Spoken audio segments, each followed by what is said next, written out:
everyone, welcome back to JP's Budget Collecting and our weekly look back at the hot comics from 6 months ago. This week we're looking back at the hot comics from March 20th, 2020, and I'm recording this on September 18th, 2020.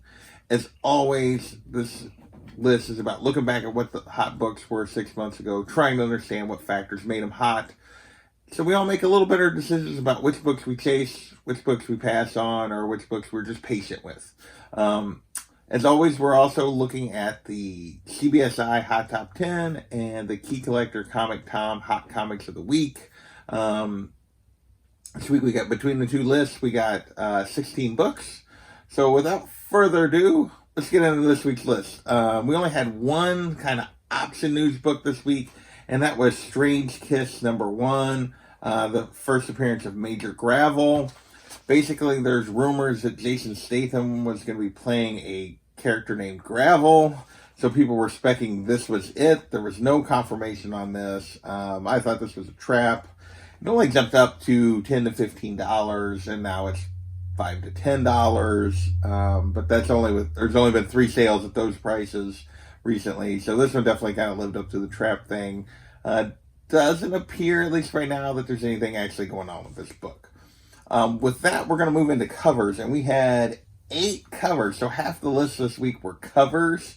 So yeah, a cover heavy week. First up, we have Spider-Woman #1, the secret variant. So there are several of these variants with Spider-Woman in different costumes. This is the Spider-Girl variant, and this was a secret one people didn't know was coming. Generally, these don't hold up very well, these secret variants, unless there's some other actual key with the book. This one was going for $15 to $20 at release, and it's going for $5 to $20. It's a little all over the place. Literally, it will go for $20, it'll go for $5, it goes for $10, it goes for $15. It's a little, like I said, it's just all over the place with this one.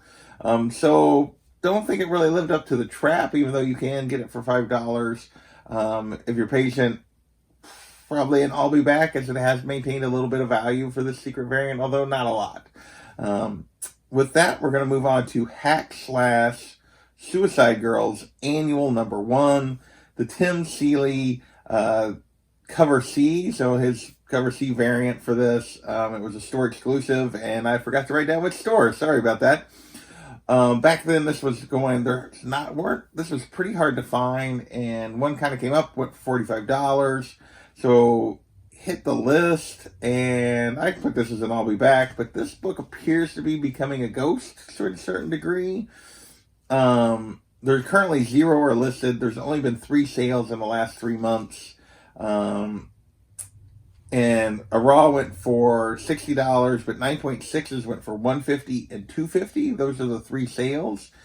So this one's went up, and there's not many of them out there. It goes for good value whenever it does come up. So yeah, this one is a pretty tough book to get, and it's definitely been it's definitely becoming a bit of a ghost.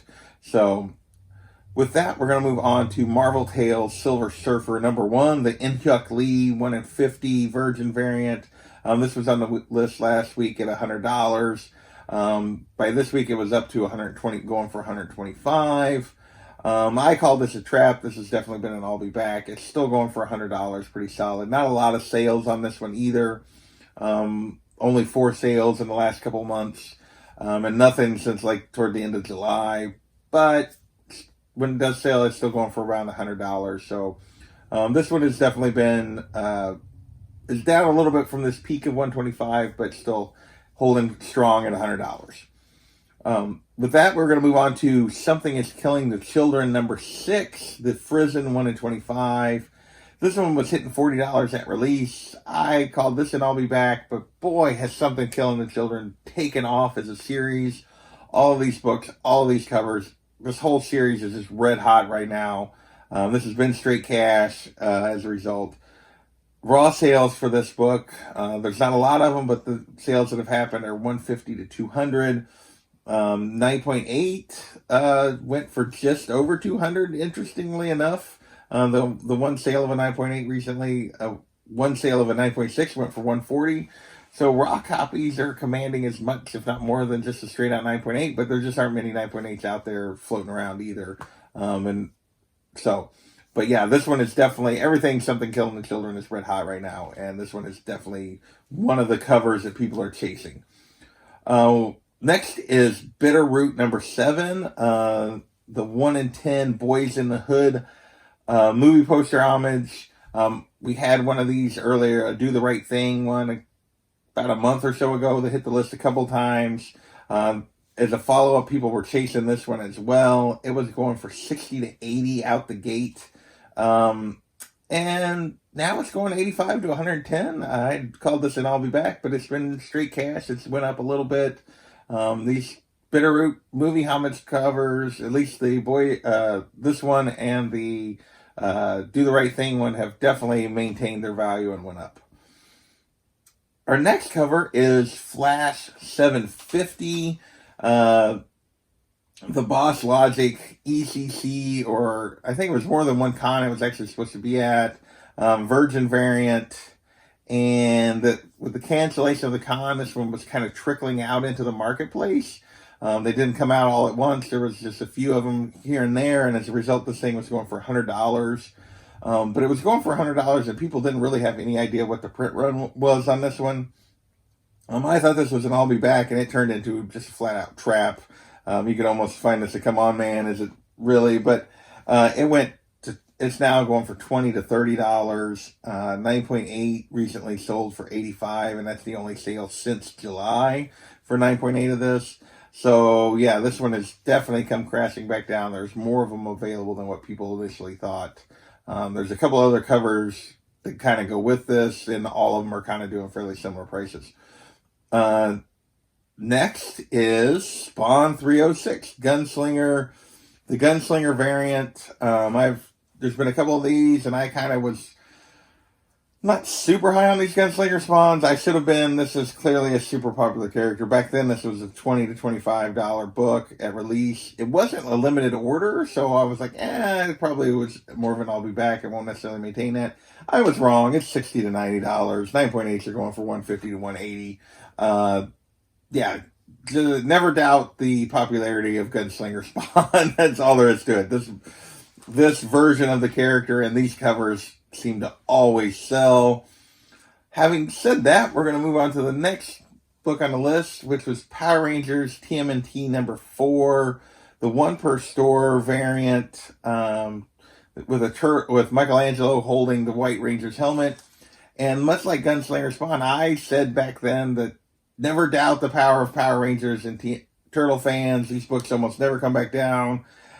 And back then it was going for $25 to $35. I figured it'd keep going up, and now it's a $7 to $12 book. So this one bucked the trend. Most of these helmet variants for Power Rangers have maintained their value, especially if they're the white or green Ranger, who is the most popular one, it seems like.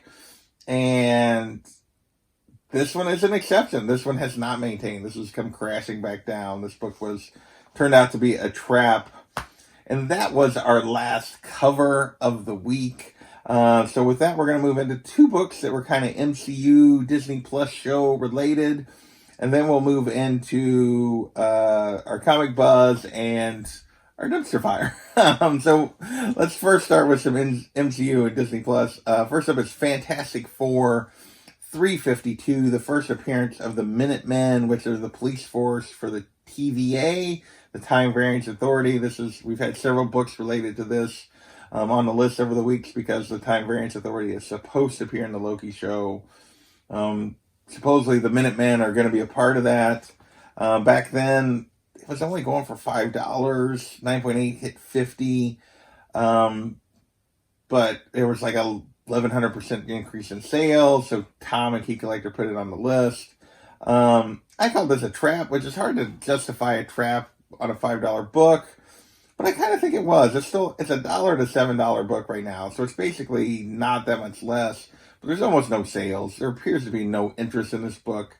It's a small trap because if you paid $5, what are you really out? But it's just, why did you chase this book to begin with, kind of thing in my mind. But this one definitely, there's no buzz around this at this point.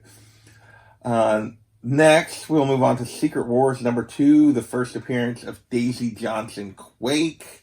In this book, after years of her being a main character on Agents of S.H.I.E.L.D. and this being $1 to $5 book and no one caring, Marvel reserved a Facebook page based on this character's name, and people started specking on it. She was properly going to come to the MCU, and it jumped up to it basically an $8 to $10 book, which is again not that much. A 9.8 went for $100. We had like a 1,700% increase in sales. This one, as opposed to the other one I called The Trap, I said this was kind of an I'll be back. I think Quake is a minor character with some possibility, but I didn't think there was any need to really chase it. This book is basically still going for $5 to $10, but very few sales right now. It's been steady. Maybe Disney does something with it and it takes off, but right now it's $5 to $10 if you want to if you stumble across a nice copy. You're not really out much, but I don't know that there's much going to happen with this character. Like I said, she was on a TV show for years and nobody showed any interest. So, with that, we're going to move into Comic Buzz. And this is DC Universe Rebirth #1, the 4th print. This is the second week in a row this 3 Jokers cover made the list. Interestingly enough, it was down in price. So last week when we talked about it, it was going for there was a couple of sales at over $100. It had already a week later dropped back to 60 plus. But there was actually a bunch of sales. A bunch of them hit the market as a result of those $100 sales. The price had went down, but the number of sales went up, so they included it again on the list. I thought this was a trap. It's been kind of more of an I'll be back. It's sitting 50 to 60, just under that price it was back then. The series is going out, or is coming out right now. Like, we've only had one issue out. My guess is that once the series kind of goes away, the interest in this book is going to go away. But we will see. Now let's move into what I refer to, like, I was pretty harsh on this week. I had 4 books that I was like, what are we doing? And we're going to start with Hell Arisen #4. And basically, people were chasing this book before it was released, pushed the price up on the aftermarket to $10, $10 to $15, $8 to $10, looking at the wrong line. So double cover, because they thought maybe, possibly, potentially, Punchline might appear in this book. She did not. And now it's a cover price book. And there was this was part of this craze where people were chasing anything that might possibly be Punchline related. And we have 2 more of those books coming up that people chased.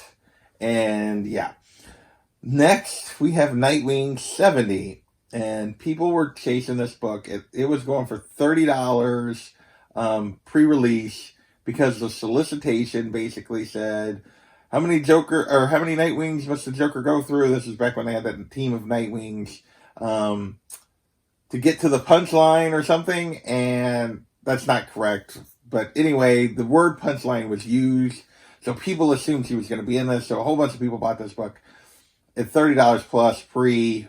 By the time it was released, we realized punchline does not appear in this book. It was down to 10 to 15. I expected it to keep dropping. There's no first appearance here. There's nothing. Kind of cool Joker cover. And yet this book is still going for $15 to $30 raw, even though a 9.8 are going for 50 to 60. I have no idea why. I'm a Nightwing fan. Like, I get wanting a Nightwing book, but there's nothing here. There's nothing here to be driving this price. It's not that great a cover. I mean, it's not like a truly special cover in any way. There's no first appearance. It's a prelude to Joker War, but there were several of those. I don't know. I don't know what's going on here. But so far this book is maintained, and I've been wrong. I don't know why it's maintaining, but it is. Next we have Batman 412, the first appearance of Mime, and this hit the list because a couple people on Instagram, CPL Flash and Timua, basically made a joke because they were making fun of all the people chasing all the books that might possibly be related to Punchline. So they made a joke on Instagram about, oh, this character looks like Punchline. Maybe this is her first. Key Collector picked it up and ran with it. Tom actually congratulated them on finding the spec on the video. And this dollar bin book went to $25. 9.8s were going for $80. There were multiple sales. Yeah, this is a $5 to $10 book. Mine had nothing to do with Punchline. They said that as soon as people started actually specking on it, they were like, "What are you doing? We made this up. We were just kidding around." And the market chased it anyway. And that's, yeah. So a couple of guys with a couple thousand followers on Instagram made a joke, and people were spending $25 for this book for raw copies. I can't tell you how to spend your money, but that's just what was happening. It's not worth it now. It's worth $5 to $10. And our final book of the week is Spectacular Spider-Man 176, the first appearance of Corona. This is right when all the virus stuff was starting. Spider-Man had a villain that was named Corona that had never amounted to anything, but people started specking on this book. It jumped up to $20 to $25. I don't know if spec is the right word. People started chasing this book. I guess as a sign of the times or something. I don't know. It was going for $20 to $25. Now it's $5 to $10. This is another. There was nothing really here other than the moment we're still dealing with Corona. I think at this point everybody's tired of it. Therefore, nobody's interested in buying a book related to the name. So that is this week's list. We had some rough books here at the bottom related to Punchline and Corona. We had a bunch of covers this week and not much else. So I want to thank you guys for watching, and we'll catch you next time.